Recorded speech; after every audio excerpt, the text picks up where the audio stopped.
नमस्कार। Rohtak parents association ने आज एक मीटिंग को ऑर्गेनाइज किया। ये मीटिंग का बुलाने का मकसद था पेरेंट्स जिनके बच्चे रोहतक के स्कूलों में पढ़ते हैं उन्हें जो प्रॉब्लम्स फेस हो रही हैं फीस के रिगार्डिंग या ऑनलाइन क्लासेस के रिगार्डिंग, स्कूलों के द्वारा जो दबाव बनाया जा रहा है उनको सुनने के लिए। तो हमारे साथ बहुत से पेरेंट्स हैं जो अपनी आप बीती हमारे साथ शेयर करना चाहते हैं, तो बात कीजिए इनसे। नमस्कार दोस्तों, आज मेरे को यहाँ मीटिंग में बुलाया गया। रोहतक पेरेंट्स एसोसिएशन की जो मीटिंग हुई है तो मुझे बहुत अच्छा लगा। और विशेष बात कि जो स्कूल ने लूट पाट मचा रखी है, जो अननेसेसरी हमारे ऊपर बर्डन डाल रखा है फीस के लिए, उससे हम लोग बहुत ज़्यादा प्रताड़ित हो चुके हैं, बहुत ज़्यादा परेशान हो चुके हैं। सर, आपको कितने फोन आते हैं एक दिन में स्कूल के फीस के लिए? एक दिन में तो मैं ये नहीं कहूंगा कि डेली फोन आते हैं, बट मान लो एक दिन छोड़ के एक दिन, या कभी घर के फोन पे आ रहा है, कभी मेरे फोन पे आ रहा है, इस तरीके से फोन तो आते ही रहते हैं। मतलब स्कूलों का लगातार दबाव बनाया हुआ है आपके ऊपर? बिल्कुल, स्कूल बहुत ज्यादा परेशान कर रहे हैं कि फीस भरो। और आज मुझे एक बहुत दुखद घटना का मतलब हिस्सा पता चला है कि आज जेड ग्लोबल स्कूल, मेरे बच्चे जेड ग्लोबल में पढ़ते हैं, तो मेरे कुछ एक फ्रेंड हैं जिनका मेरे पास फोन आया कि सर हमारे को ये बोला गया है कि अगर आप लोग फीस नहीं जमा कराओगे तो आपके बच्चों के स्कूल से नाम काट दिए जाएंगे। अगर ये सच्चाई है और ये हकीकत है तो मैं स्कूल प्रशासन तक ये बात पहुंचाना चाहता हूं कि हम इस चीज के लिए बिल्कुल तैयार बैठे हैं। वो हमारे बच्चों के नाम काट के दिखाए, उसके बाद हम लीगली लड़ाई लड़ने के लिए बिल्कुल तैयार बैठे हैं।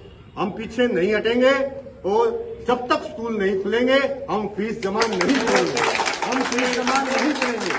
धन्यवाद दोस्तों। आप क्या कहना चाहते हैं स्कूल के रवैये के बारे में? मैं स्कूल के रवैये के बारे में यही कहना चाहता हूं कि जो हमने डिसीजन लिया है एसोसिएशन ने कि जब तक स्कूल नहीं खुलेंगे हम फीस नहीं देंगे, और इसी पे हम अपना अडिग रहते हुए यही कहेंगे कि no school no fees. Sir, आप क्या कहना चाहते हैं? मैं भी अपने भाइयों के साथ खड़ा हूं। मैं भी नो स्कूल नो फीस के इस स्लोगन के साथ बिल्कुल तैयार खड़ा हूं, और जहां पर मेरी जरूरत पड़ेगी भाइयों के साथ हमेशा इसी तरह देता रहूंगा।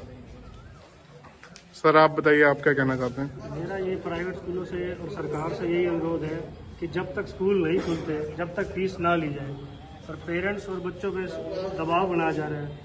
स्थिति ये आई हुई है कि अब तो रोटी खाने के लिए भी पैसे नहीं है लोगों के पास, तो ये स्कूल की फीस कहाँ से देंगे?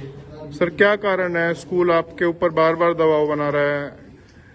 क्या स्कूल ने आपकी कोई मजबूरी सुनने की कोशिश की? स्कूल को हमने बताया जी हमारे पास पैसे नहीं है, काम नहीं है, 3 महीने हो गए हैं, तो हमारे पास पैसे नहीं है, रोटी के लिए भी नहीं है। हालांकि बच्चे ये कहते हैं कि आप पापा बाहर मत जाओ, हमारी रोटी कम खा लेंगे, और स्कूल कहते हैं कि फीस दो, कहाँ से देंगे? सर, इसके लिए फिर आपने अभी मैनेजमेंट से बात की? कोई उनका कैसा रवैया था? मेरे पास फोन डेली आता है जी, कल भी आया था जी फोन, तो इसीलिए बोलते हैं जी फीस जमा कराओ। जी हमारे पास तो फीस है नहीं।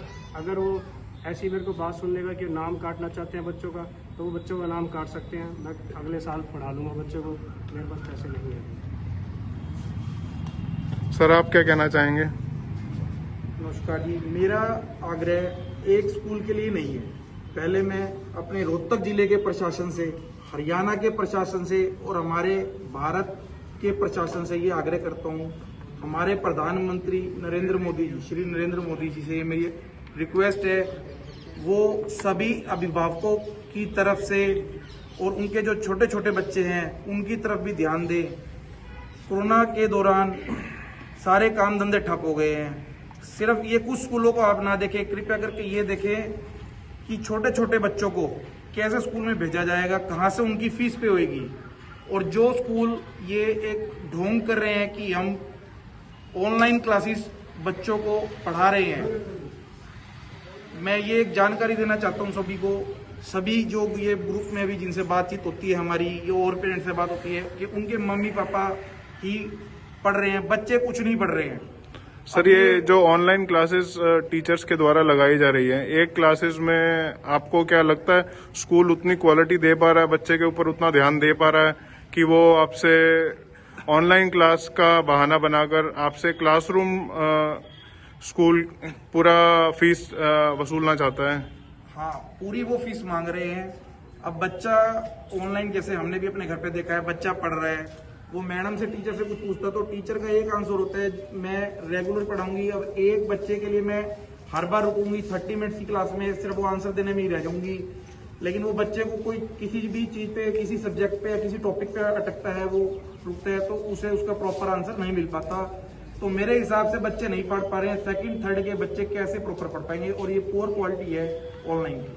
आपका इस विषय में क्या कहना है कि स्कूल कह रहे हैं कि हमारे टीचर्स बहुत मेहनत कर रहे हैं, लेकिन कुछ पेरेंट्स कहते हैं कि टीचर की तो 20% मेहनत होती है और पेरेंट्स की मेहनत 80% है। आपका इस विषय में क्या कहना है?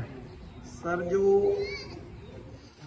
जो हाउस वर्किंग लेडी है, वो अपने घर के हिसाब से प्रिपेयर है, ना कि स्कूल के हिसाब से।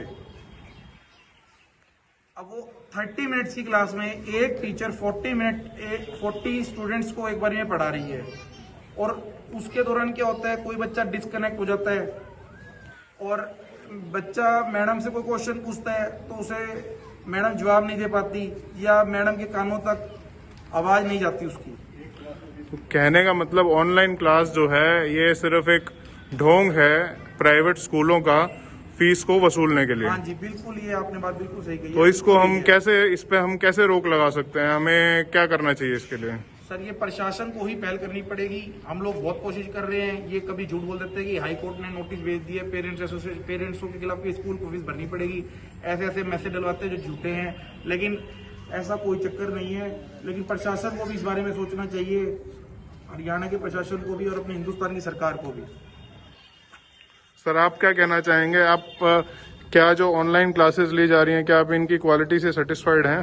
जैसा कि हमारे बड़े भाई ने बताया कि ऑनलाइन क्लासेस हो रही है। अब हमारे बच्चे छोटे छोटे हैं, 2nd 3rd स्टैंडर्ड के बच्चे हैं, जो उनको क्या ऑनलाइन क्लासेस का पता, वो ठीक से पढ़ भी नहीं पाते हैं। अगर क्वेश्चन रिपीट करना होता है, इतनी देर में वो रिपीट करते हैं, इतनी देर में मैडम अगला टॉपिक लेके बैठ जाती है, और जब तक बच्चे कॉपी कर रहे होते हैं, इतनी देर में मैडम इरेज कर देती है, अगला टॉपिक स्टार्ट हो जाता है।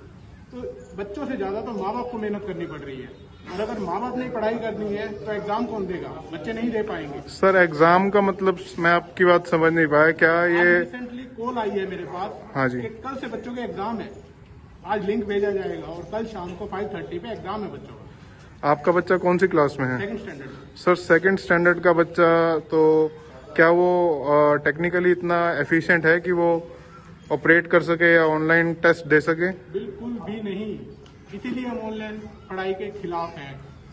छोटे छोटे बच्चे हैं, मोबाइल फोन में, लैपटॉप में आंखें डाल के बैठे रहते हैं, उनके दिमाग पे असर पड़ता है, उनकी आंखों पे असर पड़ता है, लेकिन इससे स्कूल वालों को कुछ नहीं है। उन्हें अपनी फीस वसूलने का तरीका मिला हुआ है ऑनलाइन क्लासेस। हम ऑनलाइन क्लासेस दे रहे हैं, हमें पैसे चाहिए। कुछ पेरेंट्स से हमारे को ये शिकायत सुनने को मिली कि हमारे घर पे बहुत फोन आ रहे हैं और घर की तरफ से हमारे ऊपर बहुत दबाव बनाया जा रहा है कि फीस भरने का। तो क्या सर, आप क्या कहना चाहेंगे? स्कूल की तरफ से आपके घर पे बार बार फोन किया जा रहा है? ऐसा है जी, अपना तो ये कहना है, इतने सालों से जो बच्चे स्कूलों में पढ़ रहे हैं, तो स्कूल वालों को भी फर्ज बनता है कि उनके पेरेंट्स के बारे में कुछ सोचे, और उनको 2 या 3 महीने अगर कोई फीस नहीं लेंगे तो कोई फर्क नहीं पड़ता, क्योंकि पूरी उम्र उनको बच्चों को उसी स्कूल में पढ़ाना है। तो उनको भी कुछ पेरेंट्स की मदद करनी चाहिए, उससे कोई फर्क नहीं पड़ेगा।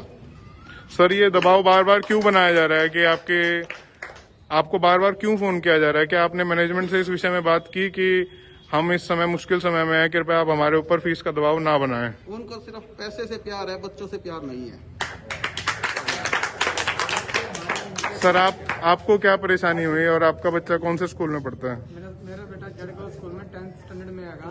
तो जब भी ऑनलाइन क्लासेस लगाते हैं, 1 दिन या 2 दिन छोड़ के बच्चों को रियलाइज करवाते हैं कि उन्हें पेरेंट्स को बोलो कि उन्होंने अपने ट्यूशन फीस जमा क्यों नहीं करवाई।